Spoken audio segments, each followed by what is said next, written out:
Dr. Derek Lee. It's my pleasure to welcome Dr. Kadir Abul, who is a spine surgeon.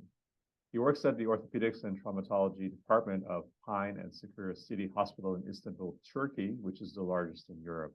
In 2017, he completed his spine surgery fellowship at Maslak Acıbadem Comprehensive Spine Center.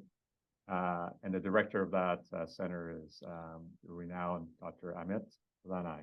Welcome, Dr. Abul. Hi. All right. How are you? I'm very good. I'm super interested in today's topic. And we're going to talk about transitional vertebrae and Yes. how it relates to scoliosis. And I have a ton of questions I'm going to ask you about later. But first, we'll let you get started with your presentation. Okay. You know, on the literature, you can find thousands or hundreds, let's say, articles on transitional vertebrae, but actually there is not a common language. So I will also try today, also explaining, in addition to explaining Abul Cranial Shift and Cranial Shift phenomenon, I will also try to say something about the common language. So now you know that we're in a world of artificial intelligence. I asked ChatGPT a question. So what is the definition of anatomic variations on bony spine? I asked. It gave me a good answer, good definition. It said that anatomic variations refer to naturally occurring differences or deviations from the typical or average anatomy on a structure or system in the human body. It was a very good answer and very good introduction. Then it gave me some examples on this anatomic variations. And in today's topic, I also explain you sacralization and lumbarization. It was not that good explanation. So I use perplexity. It gives scientific references also. What is the percentage of anatomic variations in human spine? Then it gave me a percentage of 4 to 30. So 4 is small number, 30 is a very big number. So it was a very big range. And then I asked a more deep question. And what is the incidence of lumbosacral transitional vertebra? It then gave me a bigger range number, about 3% to 36%. So it was actually, for me, very confusing. 3% is very small. 36% is a very big number. And this was also the same for the concept of normal anatomical lordosis and kyphosis angles. Let's say 25 years ago, when we look into the textbooks, they were saying that for a normal human anatomy, normal lordosis is between 30 to 80 degrees. You know, it's 50 degrees. It was a very big. But if you have 40 degrees of lumbar lordosis, we were saying that it's normal for you. Also for the kyphosis, it was said that the normal kyphosis is 10 degrees to 40 degrees. Actually, these are very big ranges. And after that, if you look at this anatomy, it is very straight, and the other one is very curvy. So this should not be the same. So there has to be a way of calculating it. So after that, we went into the pelvic incidence world. What it was meant was, it was the same year as the Matrix movie has entered our world. So our French colleagues described a pelvic perimeter as pelvic incidence. So it was the signature of one person. It was like, let's say for me, for Kadir Abul, my pelvic incidence degree is 63, and it doesn't change after I become an adult. And if you know the pelvic incidence degree number, you can calculate all the other sagittal parameters. So Kadir Abul's pelvic incidence, you can calculate his sacral slope, lumbar lordosis, I mean the normal lumbar lordosis, and normal thoracic kyphosis angle, and so on. So we needed this pelvic incidence, so we can say that for Kadir Abul, 65 degrees of lumbar lordosis is the normal, not a range between 30 degrees to 80 degrees. So as a quick example, this is a kyphosis case, Sherman kyphosis. If you know this patient's pelvic incidence level, you can calculate what it should be in normal human anatomy, and you can make your simulations on that before the real surgery, and you can execute your surgery on the patient and get a good result.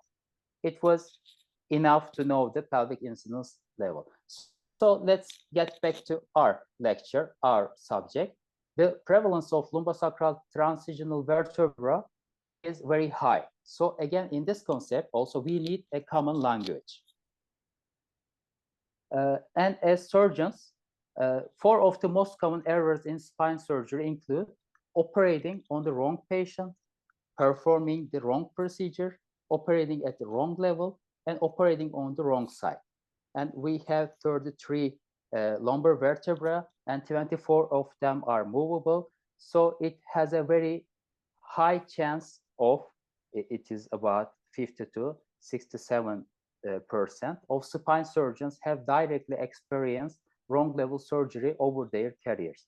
This is a big issue. So we need to have a common language, and our article was about this. Let me tell you first what is the normal anatomy for vertebral column. As you may know, most of you, vertebral column consists of 33 vertebrae. So we have 7 cervical vertebrae, and we have 12 thoracic vertebrae, mostly bearing ribs, 12 pair of ribs on each side. And we have 5 lumbar vertebra. We have this sacrum. It's a fusion of 5 vertebrae. It acts like one vertebra. And we have this tiny coccyx. So if you put them together, it equals to 33 vertebra. The key point here is we have 24 of them. They are mobile. We have 24 mobile presacral vertebra, and it is very important for us surgeons and candidates of scoliosis surgery, because we need to save as much as motion as possible. And you know, not for only humans, for all the mammals, including rats, graphi, as much as you can imagine. We all have 7 cervical vertebrae. It doesn't change. Okay, it changes for these 2 friends. This is sloth, and the other one is sea potato. Other name is manatee. But other than, we all have 7 cervical vertebrae. It doesn't change. But for humans, in normal anatomy, we have 12 thoracic vertebra and 5 lumbar vertebra. And actually, this may interchange. Today, I will talk about this. We have sacrum composed of 5 fused vertebrae and little coccyx. So is it the same for scoliotic spine? Let's see normal spinal bony anatomy on scoliotic spine. This is a patient of mine. This is a real human being's 3D images. So as we look deep down on this, the vertebral column consists of segments. This is important. We have cervical segments. We have thoracic segments. We have lumbar segments, and so on. We have sacral segments. And when you look at the anatomy, thoracic segments has ribs. And when you start to count from the top, cervical first vertebra, when you call it 1, it goes down to, for cervical segment, to 7. And after that, if you add for the thoracic segment, it starts with 8, which is T1, and goes to 19. And it is the T12. And down below, we have 20th vertebra, which is named also lumbar 1 vertebra, L1, and down to 24, it is the L5. All these 24 vertebrae can move. And after that, we have 5 sacral vertebra, which are not movable, starting from 25 to 28. This is important giving these numbers because this is the key point. Then we have 4 coccyx bones. It is very hard to count on normal standard X-rays, even though if you have this computerized tomography, it is not that easy to differentiate between them. So we have 7 cervical, 12 thoracic, 5 lumbar, counting for 24 movable presacral vertebra. And as being spine surgeons and healthcare providers who deals with scoliosis, we have this spinal deformity study groups radiographic measurement manual. It is very important for us, so we use it to enumerate the vertebral column. So what it says to us that, it also says that all mammals, including human beings, have 7 cervical vertebrae. This doesn't change. So, but sometimes C7 may have also ribs, rib attachments, or rib-like extensions. But in this instance also, we call it as cervical C7 vertebra. We don't say that it is the T1. We always say that it is C7 with cervical ribs. And then we start with the thoracic vertebra. The definition is a thoracic vertebra is defined as one in which the entire costal element, the rib in the thoracic region, is a separate bone. So it says that it should bear vertebra. And if we come here, T12, it also bears 2 pairs of ribs on both sides. But our manual says that sometimes identifying the terminal thoracic vertebra is not always a simple matter, because it may have a small, very small rib or a thin, elongated transverse process. And on X-rays, you cannot differentiate them. It may become like this, as you see on the left side, or it may become like this. And on X-ray, it is not easy to see that. And they say that occasionally this distinction can only be made intraoperatively. And when you expose the anatomy, you can see intraoperatively by direct inspection with your eyes or by palpating it. You can realize that there is a rib there or transfer process. It is not easy to see it on the X-ray. So in this instance, they say that if you don't see any rib, then you just call it L1. It means that L1 will always be the vertebra immediately below the last thoracic vertebra. That is the last vertebra with an associated pair of ribs. So I have an objection here in this presentation, because when you don't see any ribs on the vertebra just below the vertebra which has ribs, it may be T12 also without ribs. But the manual says that when you don't see any ribs, you should call it as L1, lumbar vertebra. And this causes this big range of 3% to 36% of anatomic variations change. It deteriorates the common language, I believe. So it should be T12, just under it, you can call it L1, or it can be T11. It means that the patient has 11 pairs of ribs on both sides, not 12, but you should call just the below vertebra L1.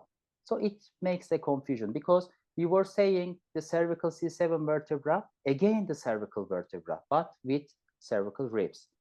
But when you come to the down to the L1, we don't say that. Sorry. Yeah, this should be T12 with or without ribs. We directly call that, if you don't see on the X-ray any ribs, you just call it L1. So this will make a problem. So we'll try to solve this problem. And when we come to the lumbar vertebra, in the lumbosacral junction, this is the normal anatomy.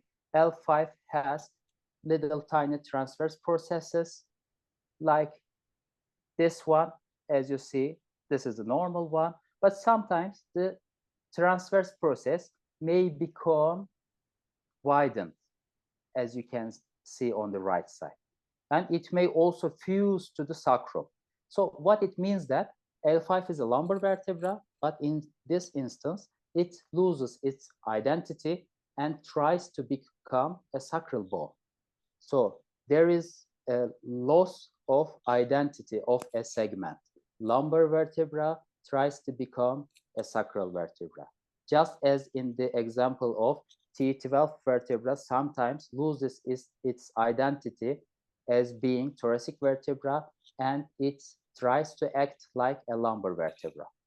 So this is what we call as sacralization.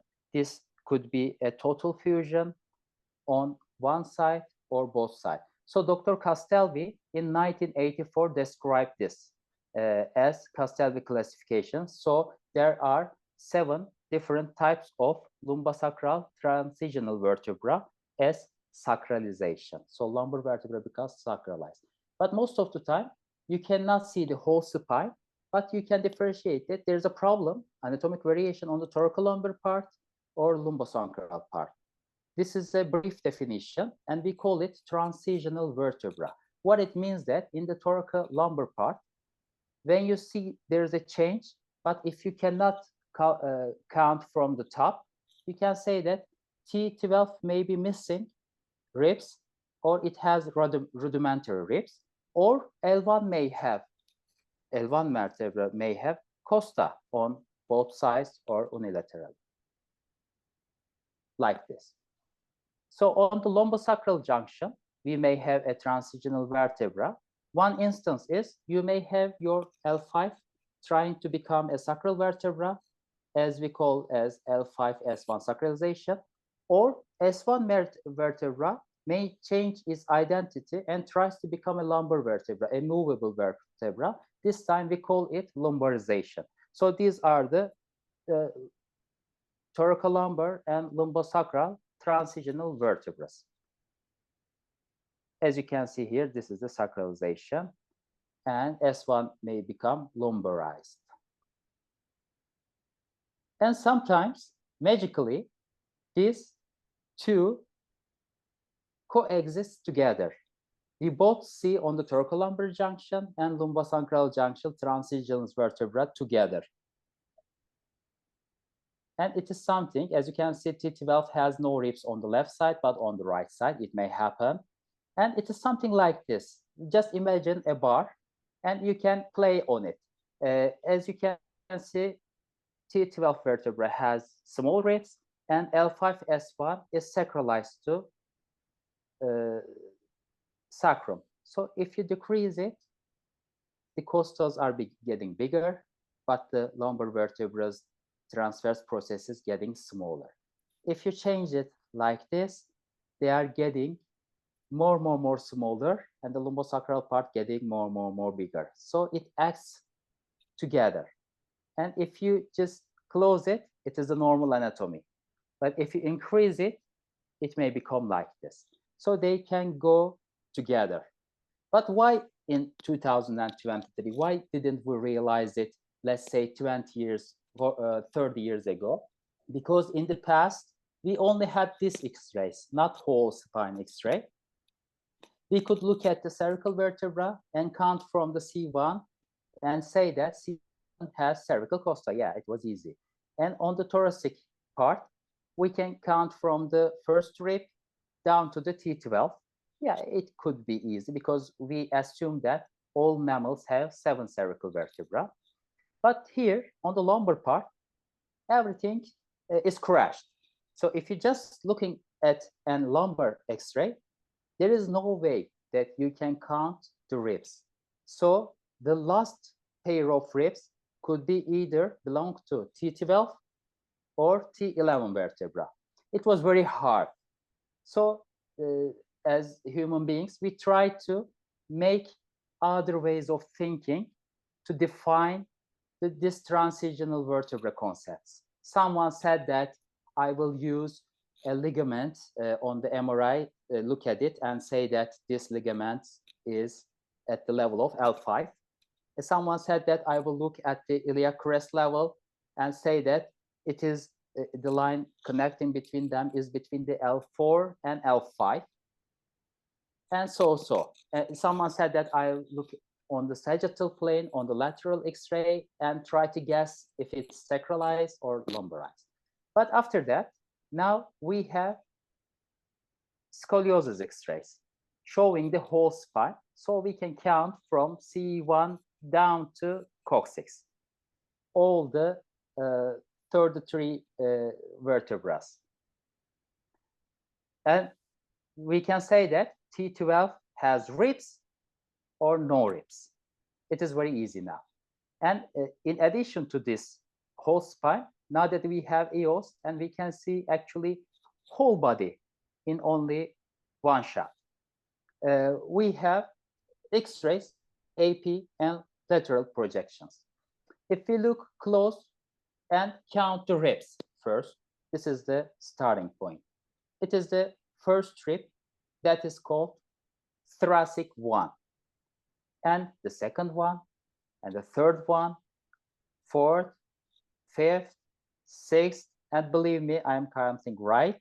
It goes down to 10th and 11th ribs. But after that, if you look here in closed caption, the 12th vertebra, 12th thoracic vertebra has very small, tiny ribs here.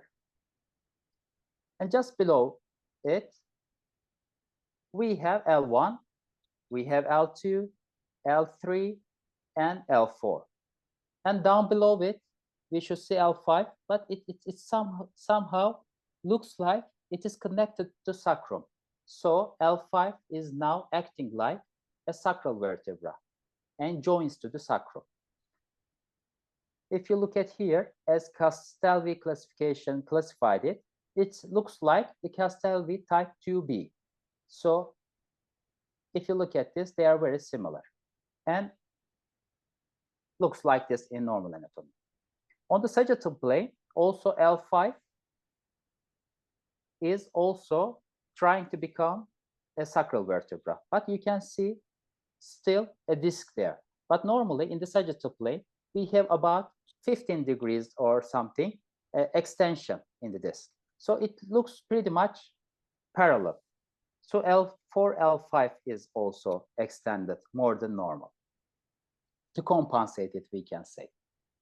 And if you look at this anatomy in L5 and S1 sacralization, rudimentary 12th costas on both sides, and also has a difference here. In his cervical C7, he has costal attachment, cervical costa. Not that big, but he has something. So if we look at from back, we can see that he has coexistence of cervicothoracic, thoracolumbar, and lumbosacral transitional vertebrae at 3 junctional levels.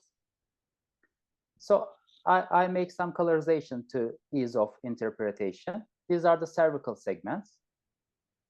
He has no change in numbers of total number. So there is only change in the identity of the segments. C tries to act like thoracic vertebra, cervical vertebra tries to act like thoracic vertebra.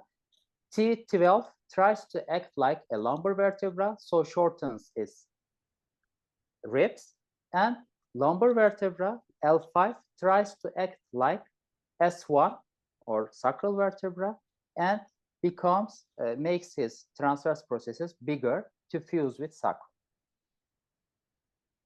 If you count from here down to here, he still has 12 thoracic and 5 lumbar vertebra. If you count all this, he has 24 presacral vertebrae.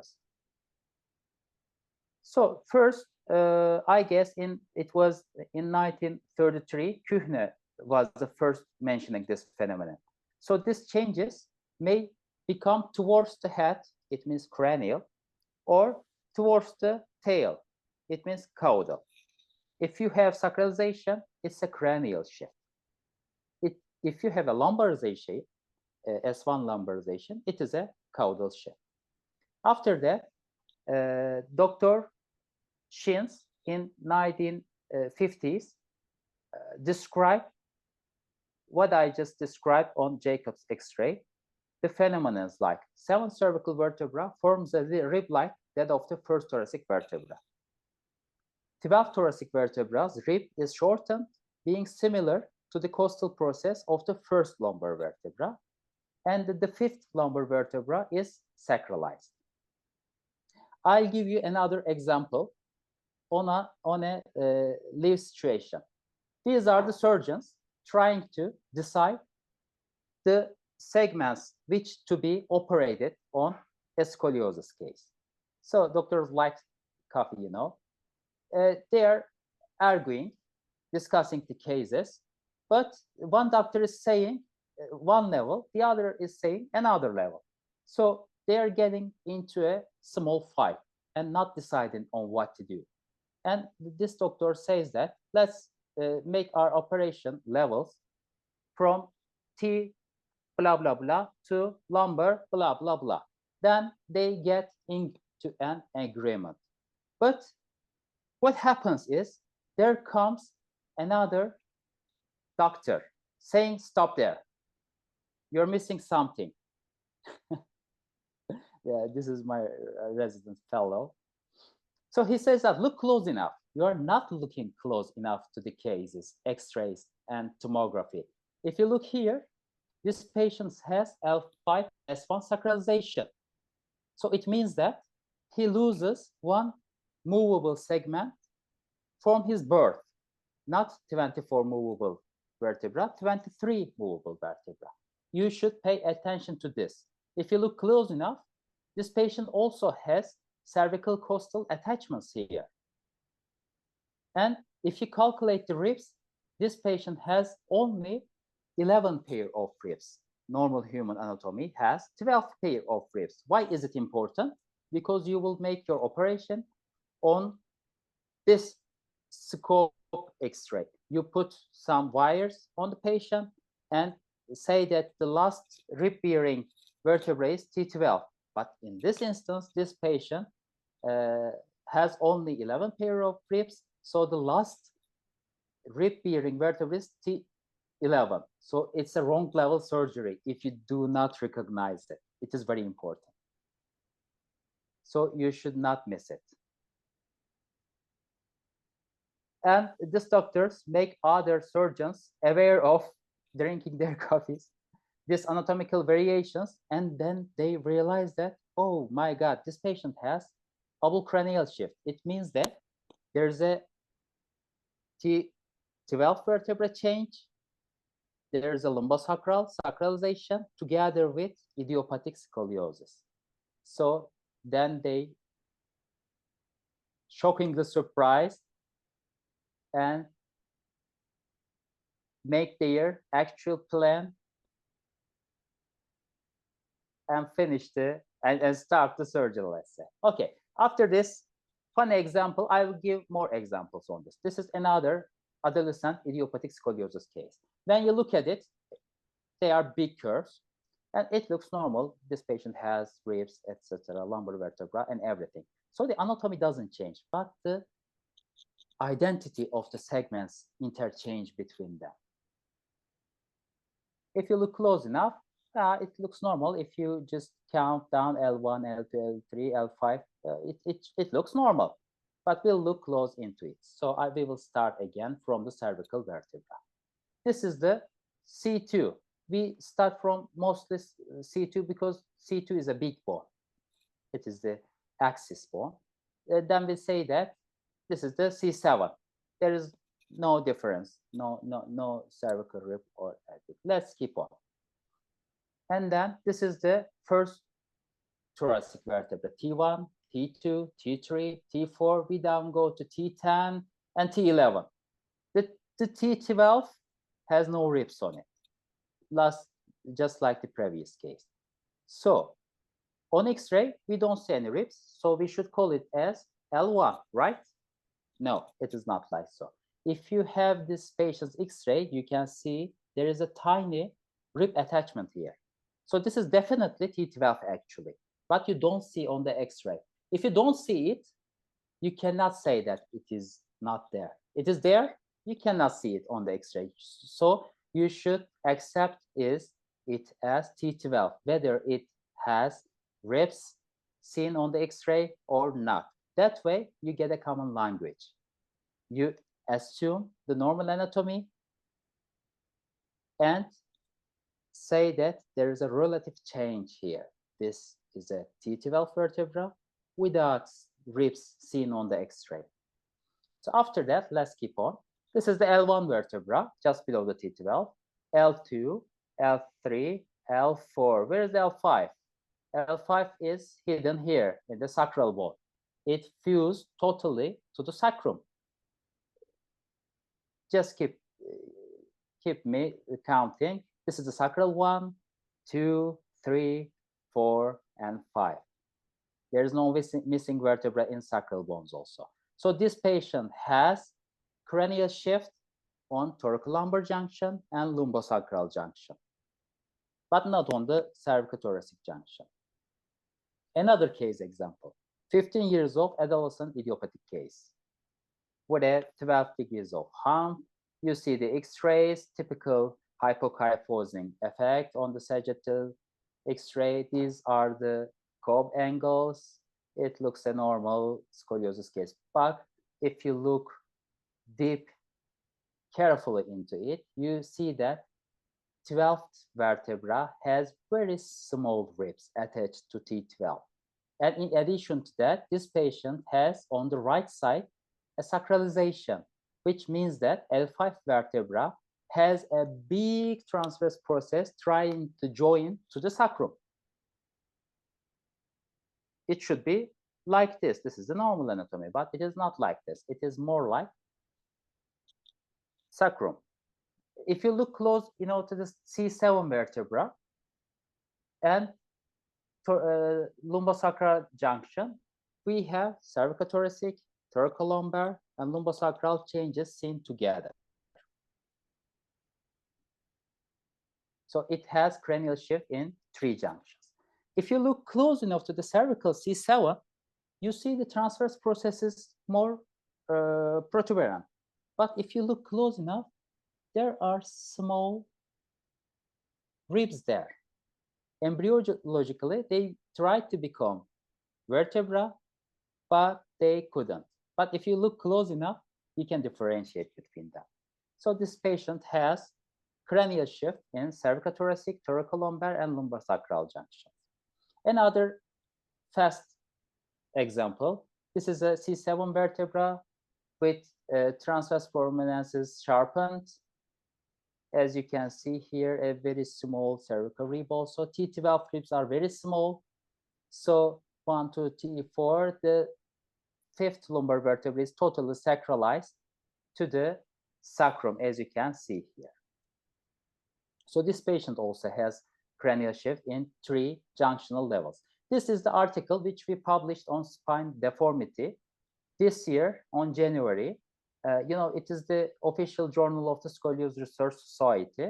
We described the Abul Cranial Shift, and we said that cranial shift phenomenon can be seen. If we see a change transitional vertebra towards the skull, we call it cranial shift. Away from the skull, we call it caudal shift. So for us surgeons, it is important, and we can see on the X-ray clearly cervicothoracic region, thoracolumbar junction, and the lumbosacral junction. On X-ray, we cannot see the craniocervical junction and the sacrococcygeal junction. So it is important for us on the X-ray, we can clearly see these 3 levels. But for us surgeons, for adolescent idiopathic cases, we make our surgeries on the thoracic and lumbar part. So clinically, it is important for us, the thoracolumbar junction and the lumbosacral junction. These are very important to keep the movable segments as much as movable after the surgery also. So we made our methodology and say that if we see a cranial shift in the thoracolumbar junction and the lumbosacral junction together with scoliosis, we will call it Abul Cranial Shift, and we will look at it in 187 surgically treated AIS cases. These cases all belong to Ahmet Alanay. So we said that, I will repeat what I said before. We called the 20th vertebra, starting from the C1. 20th vertebra is L1, no matter the 12 has ribs or not. 20th one is, and the 24th vertebra is the L5.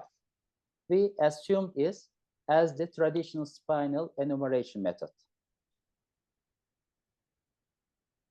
And here in 3 junctional levels, we define every anatomical variations. Which was shocking is in a AIS case, in this 187 patients, we see Abul Cranial Shift was observed in 1 of every 5 patients.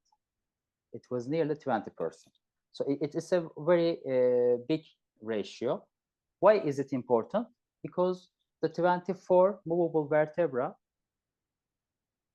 falls down to 23. And in the surgery, a surgeon may confuse when he takes the X-ray, we call it scopy, on the thoracolumbar junction. The last rib-bearing vertebra may be T11, not T12. So these 2 things are very important. So I am finishing with conclusions after I have too much case examples. What we concluded was coexistence of sacralization of L5 and marked shortness or absence of T12 ribs has not been discussed in adenosine idiopathic scoliosis cases. However, it had a place in genetics and paleopathology for normal anatomy for nearly a century.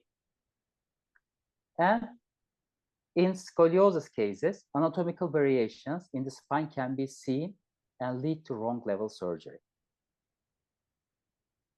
The presence of Abul Cranial Shift is important in preoperative patient education and the process of informed consent. We should tell the family that your patient has this phenomenon. So instead of going down to L3, with a remaining slight lumbar curve, we may better choose L2 for the distal instrumented vertebral level. Normal number of 24 presacral mobile vertebra drops to 23 for Abul Cranial Shift patients. This leads to a necessity to discuss the distal fusion level in detail with patients and their caregivers.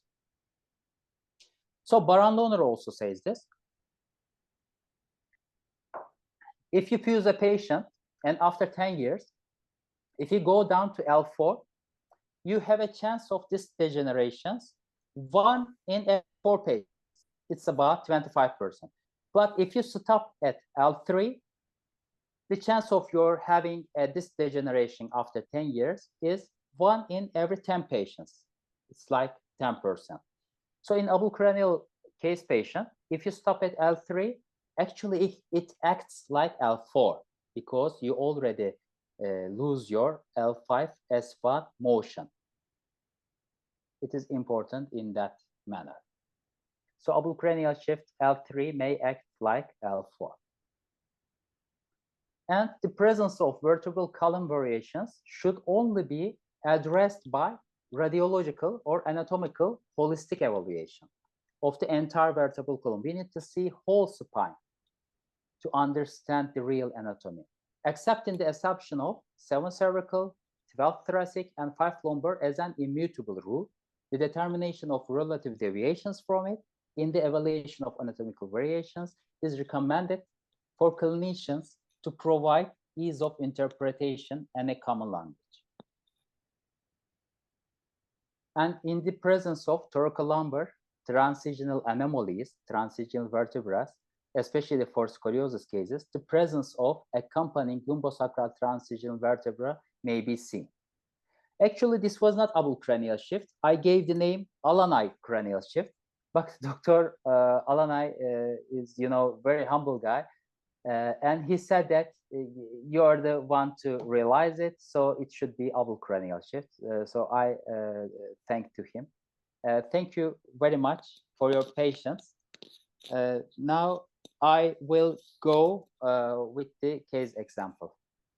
If you have questions, I would like to answer All at right. this stage. Of course, I have questions. Oh my God. Okay. I know it's Should hard I- to answer. I know it'd be hard to answer these, but because there's not so much data right now, but Yeah, this is the description. This Yeah. is the beginning of, the ChatGPT. We are in a world of, as I said, ChatGPT 4. Now it may go to 20. So this cranial shift phenomenon thing is for us spine surgeons is just the beginning. It's maybe the first step. We just described it. Mhm. Its clinical importance is obvious, but I think there is more than that, because your diaphragm may attach to the upper levels, your nerve plexuses also shifts, everything shifts with, not only the bones. Okay, Sure. I'm listening to you. All right, Derek. here we go.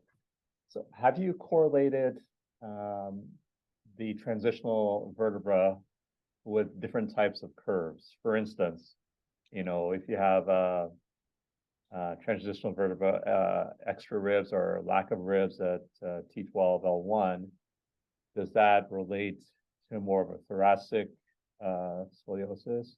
Or if you have a transitional lumbar vertebra or sacralization, does that transition into more of a lumbar scoliosis? Have you noticed any trends that way?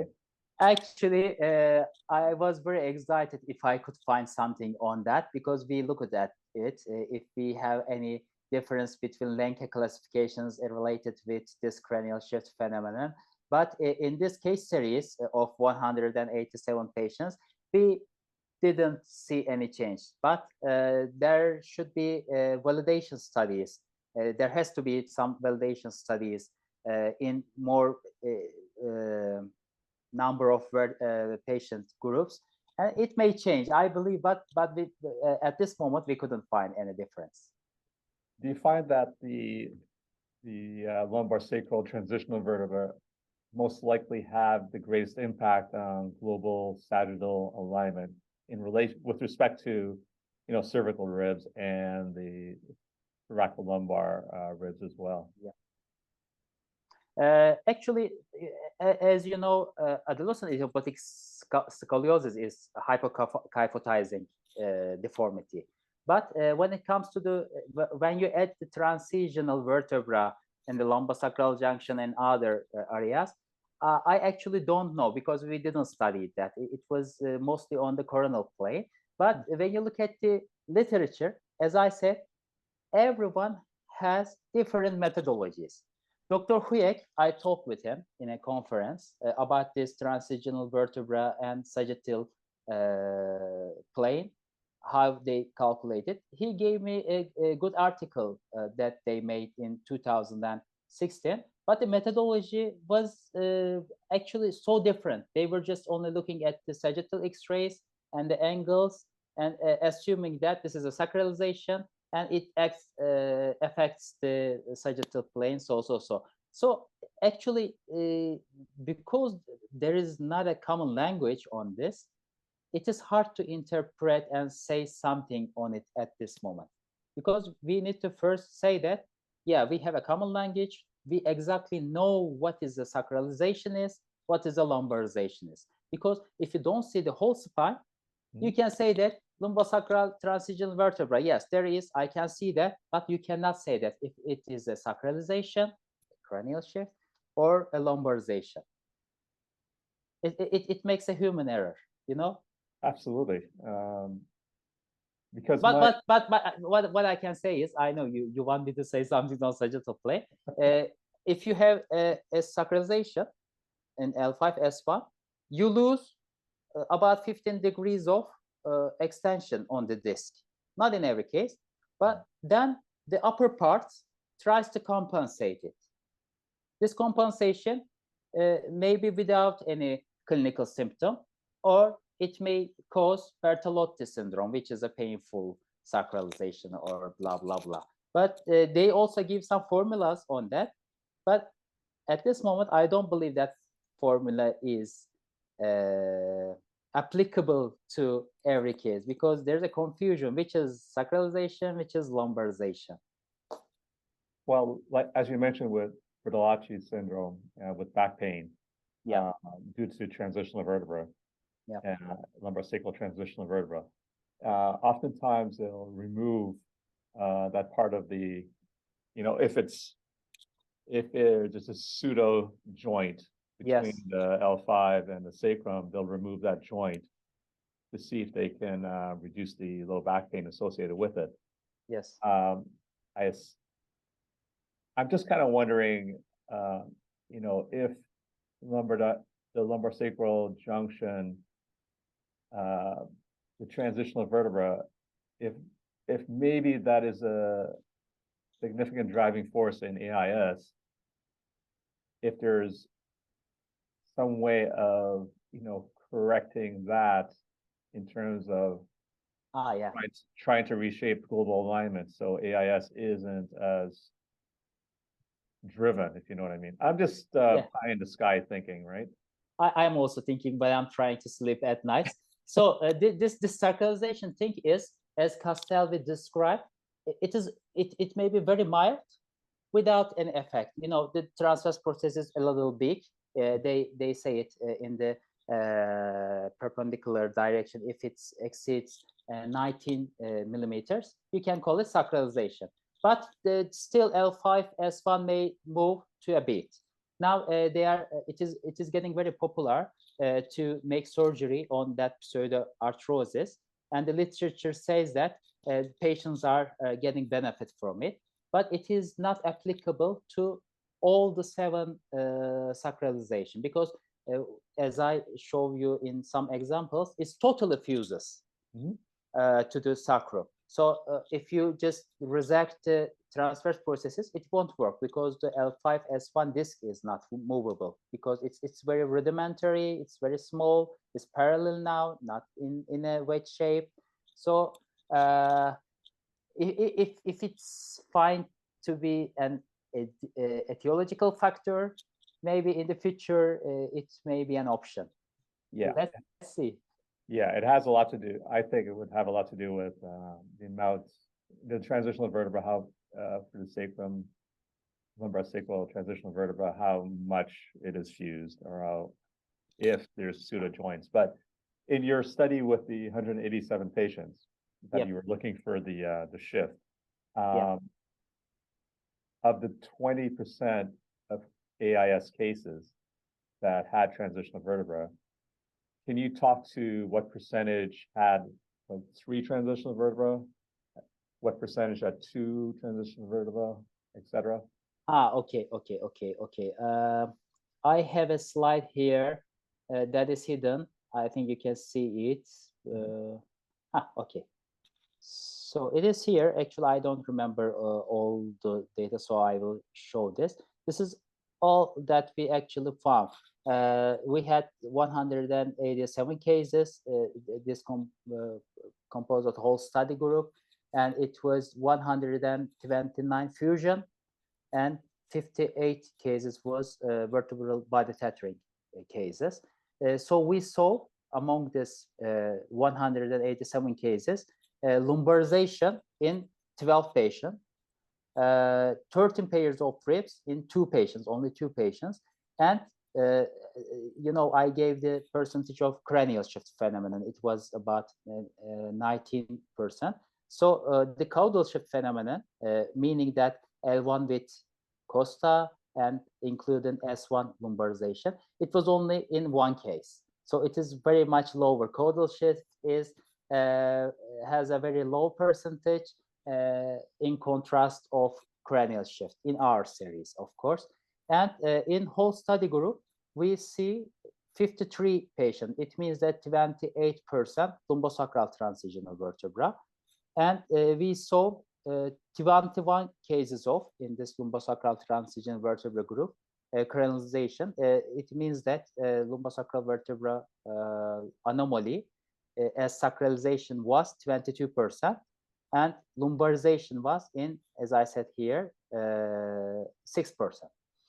So thoracolumbar junction problems were 33%, and when T12 vertebra loses its ribs in small size or totally, it was at 31%, and only 2 patients had L1 lumbar vertebra in this case. I think you asked this once.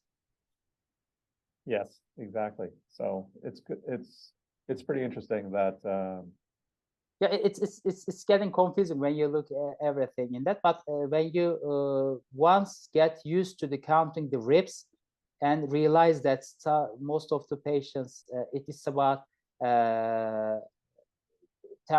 in other studies by David Skaggs. He also states this. When you start to count the ribs and realize that T11 vertebra has ribs, but T12 no ribs or small ribs or rudimentary ribs, then you just directly look at the lumbosacral junction and you see the transverse processes also change. This coexistence is very exciting actually. And when you look at this, you directly look at the cervical thoracic junction if there is a change in the transverse process of C7 vertebra or even maybe cervical costa. And most of the time you can see that. You know, in my daily visits, I see too much cranial shifts because it's so high. When you once get used to it, just start counting the ribs, and after that you realize that there is a change in the thoracolumbar junction, and just after that you count from the L1, L2, L3, L4, and you see that L5, S1 is also changed. But when you say that T12 has no ribs, if you call it L1, it makes errors. You should say that I see T12, okay, I don't see any ribs, but again, I will call it as T12 without ribs, then start down below with L1. Then it makes this directly, you see that, oh, okay, now I see that. Because normal anatomy is obvious, so you see the relative change. You name the relative change. That's the way to say it. Thanks so much. Thank you. I have too much case examples, if you like. Sure. Let's go through a few. Go fast, okay. So I will give you some case examples. You can see in everyday patients' visits if you get used to looking at things like this. So this is the first case, very mild scoliosis.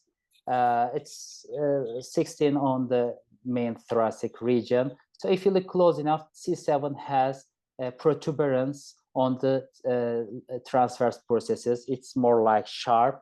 And if you look close enough, you can see more clearly that very, very, very tiny costal attachments, maybe in the embryonic period. And in T12, you see very, very small ribs here. On the left side, you don't see anything because there are a lot of gaze this patient has. So if you count down below, L5 is also totally sacralized, nearly totally sacralized.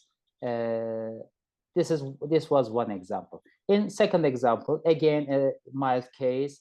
If you look close enough to the cervical and lumbar parts, you start from counting to the first rib 1 to 11. Then you see that the cervical vertebra has little protuberance, but you can name it if it is sharp or not. It's in between, you know. But you can see like this that this patient has small rudimentary costas and the lumbosacral junction L5 S1. This patient has sacralization mostly on the right side, like this. And on the sagittal plane also, when you start from counting the C2 down to C7 and C7 to T12, it is the 19th vertebra, and L1, and this is the L5 with the 24th vertebra. You know, it is L5 S1 disc is very narrow now. It should be a little bit extended, about 15 degree. Actually, it changes with pelvic incidence also, of course. But on the coronal plane and sagittal plane, you see this change of sacralization. And this is the compensation because L5-S1 disc is narrowed, it's parallel, L4, L5, and L3, L4 is more extended to compensate the lumbar curve. Another case example, this is again a scoliosis case, idiopathic one. D12 has very small ribs here. If you look close enough on both sides, and if you count down, L5 has very prominent on the left side, also on the right side, a small sacralization, and on the sagittal, it is not that parallel, but again, it lost its extensive degree to about, let's say, 5 degrees. Another case example, again, this is the whole spine, and if you look close enough, C7 has sharp transverse processes. If you count down to count all the costas, T12 has very short ribs. You clinically just see that, and L5 below that, a very good shape of sacralization on both sides, as you can see here and here.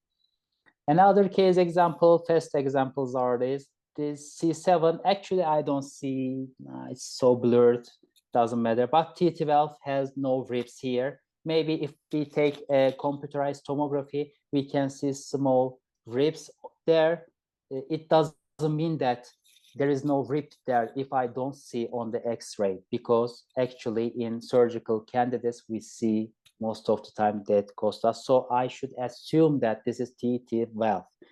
In normal word, what we say is this L1, so it makes this confusion, because if you say this L1, this is L1, 2, 3, 4, 5, then you say that, oh, this lumbar vertebra number is okay, but the thoracic number is lower to from 12 to 11. So it makes this errors. But once you say this is a T12 without ribs seen on the X-ray, you just directly see here that this patient has L5-S1 clear sacralization. Another case, again, this case, if you look C7 transverse process, it's sharp. 12 thoracic vertebra has small, I think this, I showed this case. Okay, this is the second one. And this is from an article, a very famous one, posterior vertebral column resection for severe rigid scoliosis. There was a case here. If you look here, you see this transverse process protuberance. You see that T12 has very small rib attachment here. And if you count down to L4 and L5, you can clearly see that this patient also has Abul Cranial Shift. This is also a very severe case. Another surgically treated case, if you look here, you can see the transverse process change in the C7. If you count down the 12th rib from the thoracic cage, very small ribs here on both sides, and on the lumbosacral part you see sacralization, and on the sagittal you see L5 nearly fused to sacrum. Let me go back and talk about this. This patient, as you can see, is fused to lower instrumented level L1. Normally, this patient would have, if he would have a normal anatomy, 1, 2, 3, 4, 5 motion segments, 5 movable discs. But when you have this Abul Cranial Shift phenomenon, you have 1, 2, 3, 4 motion segments. So you lose from birth 1 motion segments.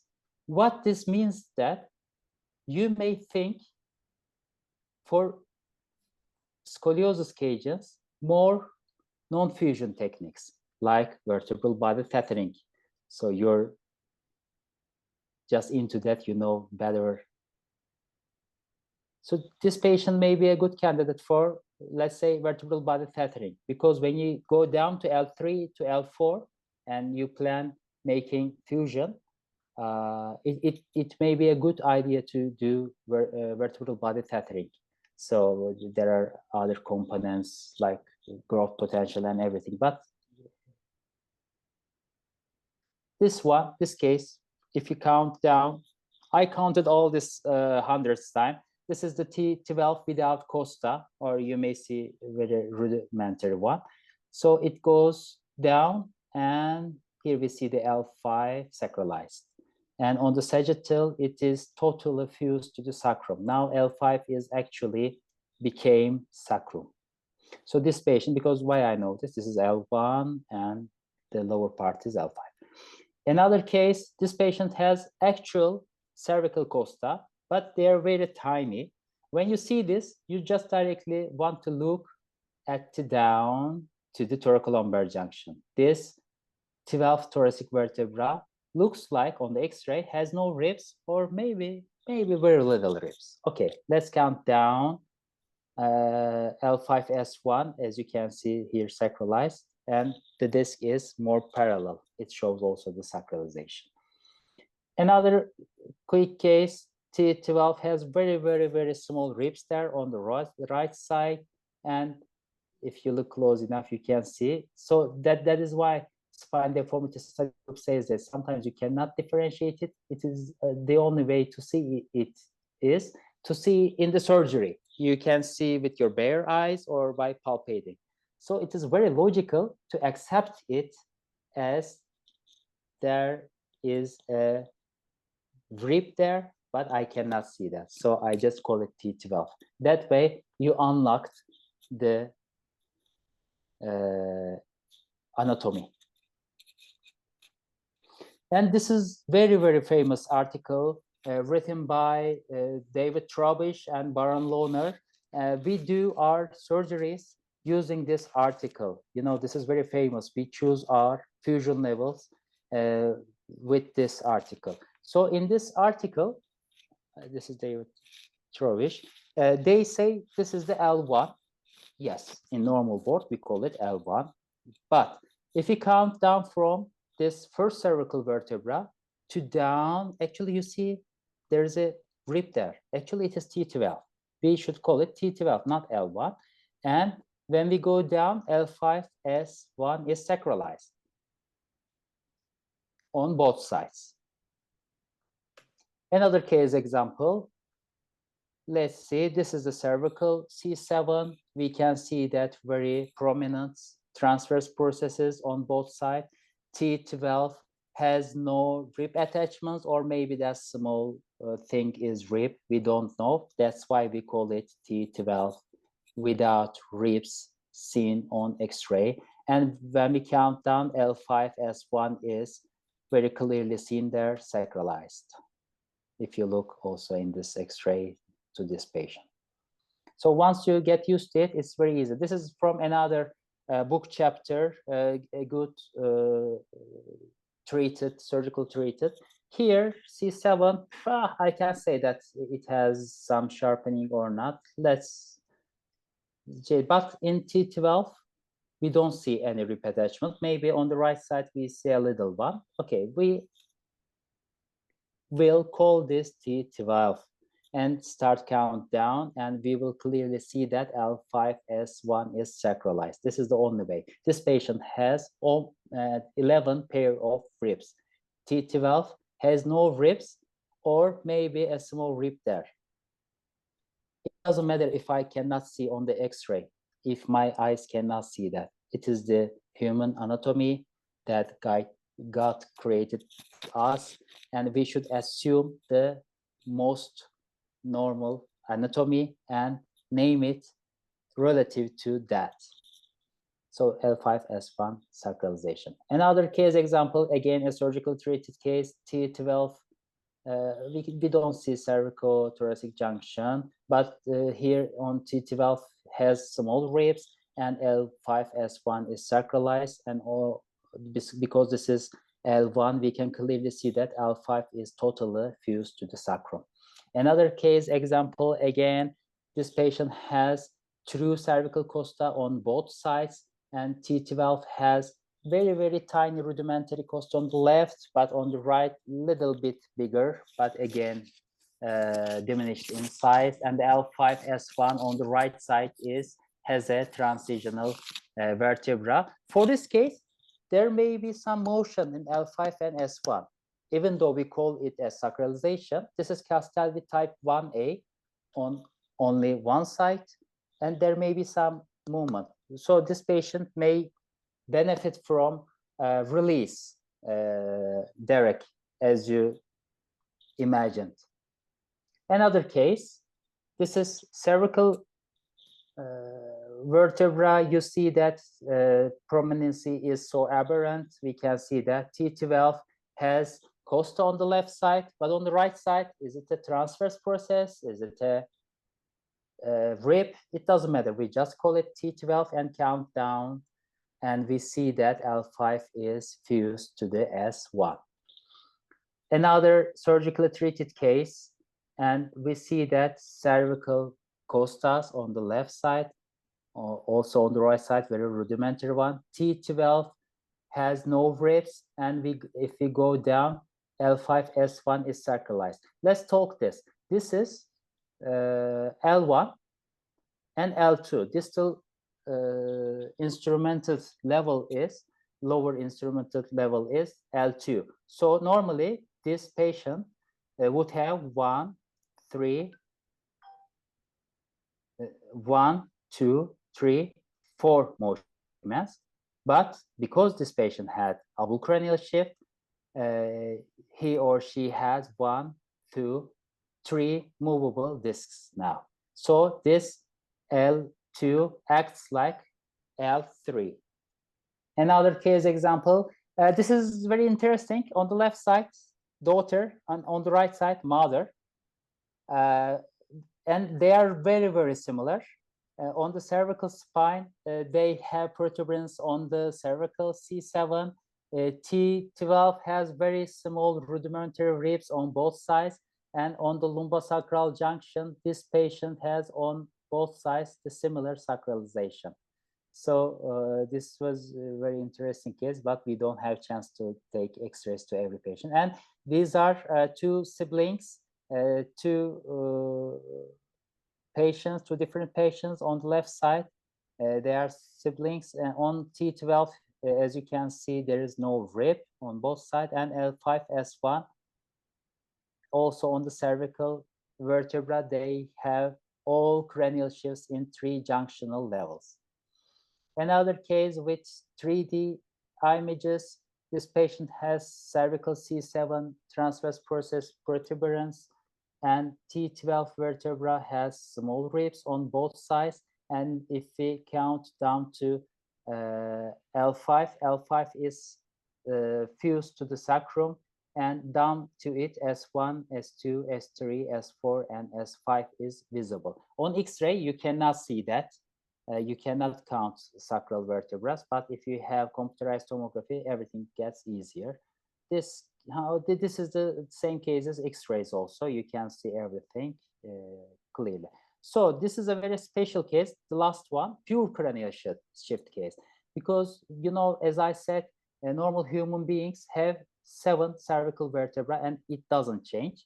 But this patient, this is one of 2 patients that I realized. When you count from the C2 to down, C7 has ribs, just acting like T1.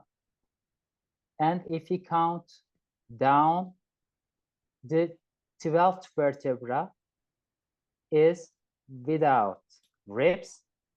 And if you go down 1, 2, 3, 4, these are the pink one is thoracic vertebra, and the orange one is lumbar vertebra. And this is the L5, totally to the sacrum. It actually looks a bit like pseudoarthrosis, but not much. So this is L5, and this is the sacrum. Actually, now sacrum looks very big because this is actual sacrum, and L5 is combined with that.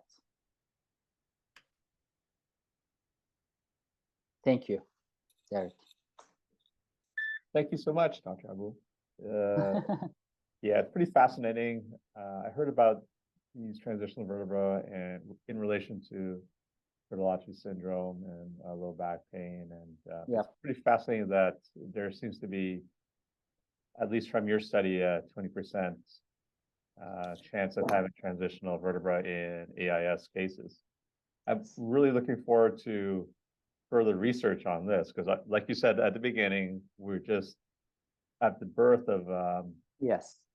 studying this kind of phenomenon. You know, it was, I guess, 1967 or something, because we do not see spine as a whole. They just said that, let's say L1 if you don't see any costa there, because it was our technical difficulty. We couldn't see the upper part. We only had this lumbar X-ray or maybe later lumbar MRI. So we find a way to name the anatomy. But now we have whole spine, so we have a different way of looking into anatomy. Excellent. Thank you very much. Thank you so much. Enjoy the rest of your day, and Thank you. looking forward to further research from you. Thank you very much.